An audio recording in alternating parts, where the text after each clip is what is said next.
até que ponto a oração de quem tem mais fé, ela é mais eficaz para outra pessoa, sendo que aquela pessoa às vezes não tem tanta fé.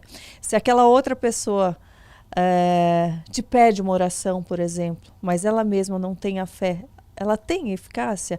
A oração por intercessão, o ideal é orar junto com a pessoa, orar à distância. Então, tem pessoas que às vezes já estão tão assim debilitadas, ou nunca tiveram realmente uma fé, elas não conseguem orar. E elas precisam da sua ajuda, né? Deus usa pessoas na vida delas. Então, só que a oração que você faz por ela vai servir para determinada coisa. Uhum. Mas o relacionamento com Deus é a pessoa que vai ter que buscar. Uhum. Eu sempre lembro que a minha avó, né, que se converteu, quando todo mundo pedia oração para ela falou, até oro, mas a água que eu bebo, você não pode beber. Uhum. É mais ou menos isso, entendeu? Ela desfrutava de um relacionamento com Deus que era só ela e Deus. Sim. Por mais que a gente pede oração, Deus ouve sim, né? Então, o ideal é a pessoa procurar desenvolver a fé dela. Mesmo que ela não tenha ou seja pequena, primeiro a gente tem que pedir. Deus, aumenta a nossa fé. Uhum. Certa vez um homem, o pai, né, com a filha doente, falou, Jesus, aumenta a minha fé. E Jesus aumentou. E naquela hora eu falei, não, eu creio. Aumentou ali. A fé vem por ouvir a palavra de Deus. Uhum. É muito importante a pessoa ouvir a palavra. Ela alimentar a fé, porque através das passagens da Bíblia, das histórias da Bíblia, dos versículos, aquilo vai enchendo o coração dela. Uhum. Então o nosso papel é alimentar a nossa fé. O papel de Deus é fazer o impossível. Entendi. Sabe, se a gente fizer a nossa parte, Deus ele vai fazer a dele. E aí vem um detalhe muito importante, não basta ter fé, você tem que permanecer em fé. Uhum. Já que a gente está falando de oração, você creu agora, não quer dizer que daqui a pouco você já, não creio tanto assim. Não, você tem que permanecer. Uhum. Quando Jesus falou, Pedro, venha, ande sobre as águas.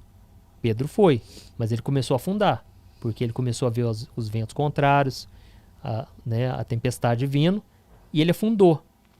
Quando Jesus estendeu a mão, porque Jesus está com a gente, né, na nossa fé, mas também na fraqueza. Uhum.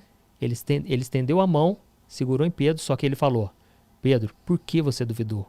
Homem de pequena fé. Então, o tempo todo, Jesus ele pegou no pé dos discípulos. Vocês precisam crescer na fé. E isso é através das experiências que a gente tem. Não tem como saber, por exemplo, qual é a vontade de Deus para mim, sendo que eu não faço nada. Eu tenho que dar o meu passo de fé, entendeu? Uhum. Quando como eu te contei, eu comecei na internet, eu não tinha nenhum sinal de que daria certo, mas eu tinha fé no que Deus me falou. Por isso que é importante a gente buscar na palavra, orar e ficar atento aos sinais, porque Deus quer falar o tempo todo. E quando Deus te der uma palavra, aí você tem uma palavra rema ali, que quer dizer o seguinte, tudo que você fizer de acordo com aquela palavra vai dar fruto. Uhum. Por exemplo, os discípulos testaram a noite inteira sozinho pegar peixe. Não pegaram nada. Na força do braço. Uhum. Quando Jesus simplesmente falou, lança ali, o milagre aconteceu. É chamada essa passagem da pesca maravilhosa, né? Quando Jesus falou, Pedro, venha. Se Pedro tivesse andado sem Jesus falar, venha, talvez Pedro já até sabia nesse momento que é pela palavra de Jesus que as coisas acontecem. O que aconteceu, né? Pedro realmente experimentou o milagre. Ele começou a andar sobre as águas, porque ninguém consegue andar sobre as águas, mas porque a palavra de Jesus era como uma ponte, certo? Então, é uma ponte invisível que você vai começar a andar. Você não está vendo, talvez, sinal nenhum, mas no tempo certo aquilo vai se cumprir, porque nada resiste ao poder da palavra de Deus. Então, um exemplo muito clássico, né? Muito claro. Quando Moisés ele estava de frente ao Mar Vermelho, Deus já tinha falado para ele, Moisés, você vai ser o meu libertador.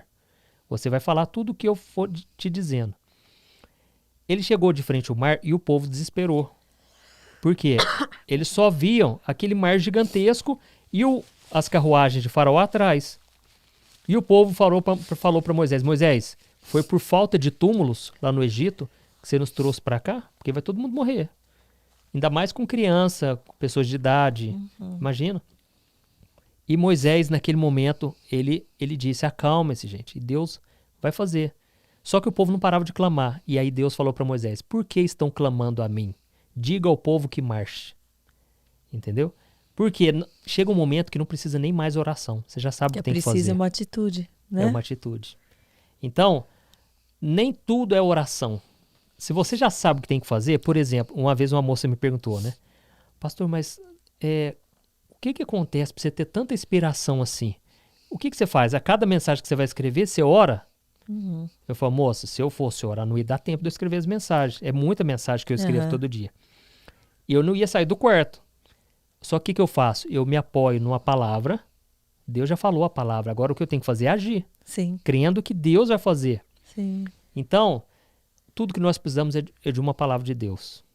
A pessoa tem que buscar até Deus falar assim, ó, agora vai.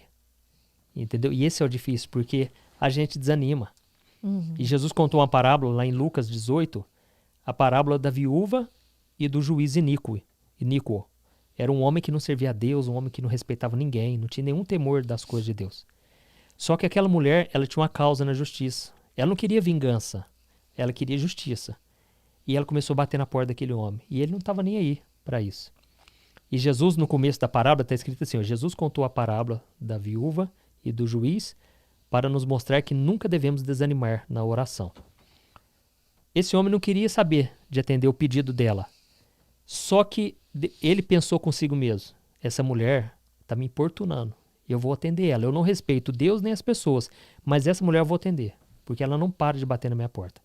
E aí Jesus termina dizendo assim, acaso Deus não fará justiça e fará depressa aos seus escolhidos que clamam a Ele dia e noite? Eu digo que sim, Ele fará justiça, mas será que quando o Filho do Homem vier à terra, encontrará fé no coração das pessoas? Então, Jesus estava dizendo o seguinte, olha, vocês têm que orar e ter fé, mas vocês têm que permanecer em fé.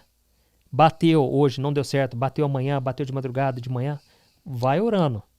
E a gente tem que orar até quando? Até a resposta chegar. Entendeu? Seja por uma coisa que você queria ou não. E ele estava dizendo, olha, será que Deus não vai fazer justiça depressa? Ou seja, Deus, ele faz depressa. É nós que achamos que está demorando. Sim, ele faz certinho, no tempinho certo, né? Ele faz depressa. Só que ele faz na vida daqueles que clamam dia e noite. Sim. Né? E aí que vem essa questão. A pessoa, muitas vezes, ela desanima. Ela começa na fé, mas depois ela afunda. Ela não consegue manter firme, porque ela olha as circunstâncias, não muda nada. A Bíblia diz, por exemplo, lá em Romanos 4, que Abraão, ele creu contra a esperança. E ele não olhou para o seu corpo, que já estava amortecido, e nem para o corpo da sua mulher. Então, ele creu contra a esperança. Essa é a fé que Deus, na hora certa, falou, não, agora eu vou dar a minha palavra, agora já era, agora vai cumprir. Sabe? Então, esse é o nosso desafio, né? E o desafio da gente buscar na palavra, né, as respostas e esse fortalecer que você diz, porque eu ouço muitos, né, que estão nessa busca, porém esquecendo de coisas essenciais, né? Que fala, poxa, eu sou cristão, eu acredito em Deus, mas eu não gosto de orar, eu não gosto de ir na igreja. Então isso tudo fortalece essa conexão com Deus, fortalece e abre brecha para que o inimigo, né, vai tomando conta e a gente vai perdendo essa proteção, porque Deus é escudo, Deus é proteção, Deus ele é amparo, mas a gente precisa buscar essa conexão, né? É preciso ter essa redoma, esse escudo é feito de oração, de fé em fé, de obediência, não é só, né, falando eu creio em Deus e pronto, e acabou. Exatamente. E assim, é muito importante você conhecer a palavra, para você até mesmo citar a palavra na Bíblia, na oração. Eu vou te dar um exemplo. A Bíblia, como eu disse, né, lá em Tiago 5, diz que Elias orou fervorosamente para que não chovesse. E não choveu. Quando você vê essa passagem, ele estava diante do rei Acabe. Aquele rei era muito cruel, se casou com Jezabel, não servia a Deus de jeito nenhum. E por causa da desobediência, porque ele trouxe os ídolos, os balaíns, vários ídolos, e trouxe para o templo de Deus. Aquilo era uma afronta contra Deus. Só que Elias era um profeta que não tinha se corrompido. E por causa disso ele tinha autoridade. A autoridade de Deus. E Deus deu a palavra para ele. Vai lá e entrega uma mensagem para ele. E ele chegou diante do Acabe, do rei Acabe, e falou, olha, durante 3 anos e meio não vai chover. Na verdade, ele estava dizendo algo que a Bíblia já dizia. Porque lá em Deuteronômio 11, diz que Se o meu povo desobedecer a mim e trouxer para os templos os deuses dos pagãos, eu vou cerrar o céu. Eu não vou deixar chover sobre a terra. Então ele falou uma coisa que tinha embasamento na Bíblia. E isso tem muito peso, porque Deus zela pela palavra dele, não pela minha, para cumprir. Então Deus tem compromisso com a palavra dele. Se você conhece a palavra e você vai profetizando e vai orando em cima daquilo, Deus, o Senhor falou, olha, eu e minha casa serviremos ao Senhor. E você começa a bater nessa tecla, você está falando a linguagem de Deus. A partir desse momento, Deus começa a agir. Só que ele vai trabalhando, às vezes, nos bastidores e você não vê. Como eu disse, a minha avó já estava orando por mim, só que ela não via. Só que nesse meio tempo todo eu me converti. E o que aconteceu? Teve uma noite que eu peguei... Lembra que eu disse que eu tinha uns gnomos, as bruxas, tudo no meu armário? Eu juntei tudo aqui lá numa caixa. E eu falei, mãe, eu tô indo lá fazer trabalho de escola. A minha mãe já estava desconfiada, porque eu estava quebrando CD, eu não queria mais nada. Hoje eu até arrependo um pouco, porque eu tinha umas fotos minhas do passado. O brinco, o cabelo pintado, que as agora unhas você pretas. não tem nem como mostrar que você era assim. E aí, eu levei para casa do amigo meu, a gente chegou lá Eu joguei muita coisa da minha casa também. Cada vez que eu aprendo alguma coisa na palavra que eu leio ali, vejo, puxa, isso aqui representa tal coisa, eu vou caçando cômodo por cômodo, eu falo, tá amarrado, vou jogando tudo, menino. Você tá certa. Já ensinei até meu filho, até brinquedos que ele tinha, que tinha umas coisas esquisitas nos brinquedinhos dele, umas coisas, ele já fala, mamãe, isso aqui não é esquisito, isso é do mal, não é? Coisas que estava perdido no meio dos brinquedos. Olha. Meu filho fala, vamos jogar fora. Ele fala. Tênis que vem com imagem de fantasma, umas coisas assim que ele tinha ganho, que estava lá no armário. Só que, mamãe, eu não quero isso para mim. Isso é do mal, né? Ele já sabe. É isso mesmo, a gente tem que fazer isso. A gente tem que vigiar, gente. E hoje em dia tem muito esse lado do ocultismo. Muito, e incrustado ali, né? Meio disfarçado, né, também. Porque, assim, às vezes eles viram lá os nossos filhos, por exemplo, viram lá um desenho de bruxa. Aquilo chama muita atenção.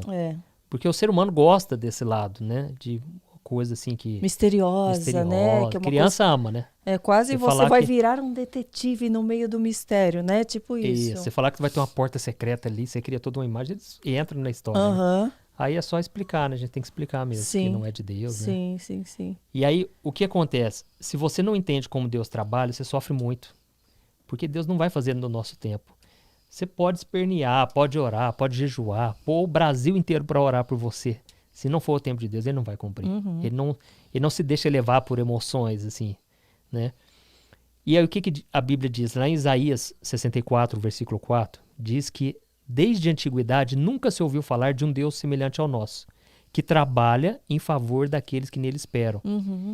Então, enquanto você está esperando, Deus está trabalhando. Às vezes ele vai ficar em silêncio porque realmente ele está fazendo e está trabalhando.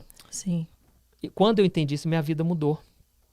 Por exemplo, lá em Daniel, capítulo 10, o anjo Gabriel chega para ele e diz assim, Daniel, desde a primeira vez em que você passou a se humilhar diante do seu Deus, foram ouvidas as suas palavras. E é por causa delas que eu vim. Mas durante 21 dias, o rei da Pérsia, ele resistiu. Entendeu? Espiritualmente falando, o inimigo, quando você começou a orar, Deus já começou a trabalhar, mas o inimigo batalhou muito para que não viesse a resposta. Entendeu? Então, você tem que entender o seguinte, desde o primeiro dia que você orou, Deus já começou a trabalhar. O que vai vir a partir de agora, pode vir luta, o inimigo vai tentar, mas no tempo de Deus vai se cumprir. Agora, se você perde a sua fé, aí, né, sem fé, a Bíblia diz, é impossível agradar a Deus. Então, esse é o nosso desafio. Por exemplo, quando Jesus foi curar a filha de Jairo, não deu tempo. Aquele homem, ele era religioso, era um sacerdote, da classe dos fariseus. E ele chegou humilhando diante de Jesus. Jesus, cura minha filha, está muito doente. E Jesus falou, não, cura sim, vamos lá. Só que no meio tempo ali, no meio do caminho, encontraram com uma mulher com fluxo de sangue. Aliás, aquela mulher foi até Jesus. E Jesus sendo comprimido por todo mundo, e Jesus falou, opa, alguém me tocou. Aí os discípulos falaram, mestre, tá todo mundo te tocando aqui. Não, alguém me tocou diferente, porque de mim saiu o poder. Ele curou a mulher, só que nesse meio tempo, os empregados do moço falaram, olha, não incomode mais o mestre, porque a sua filha morreu. Imagina o pai ouvindo isso, certo?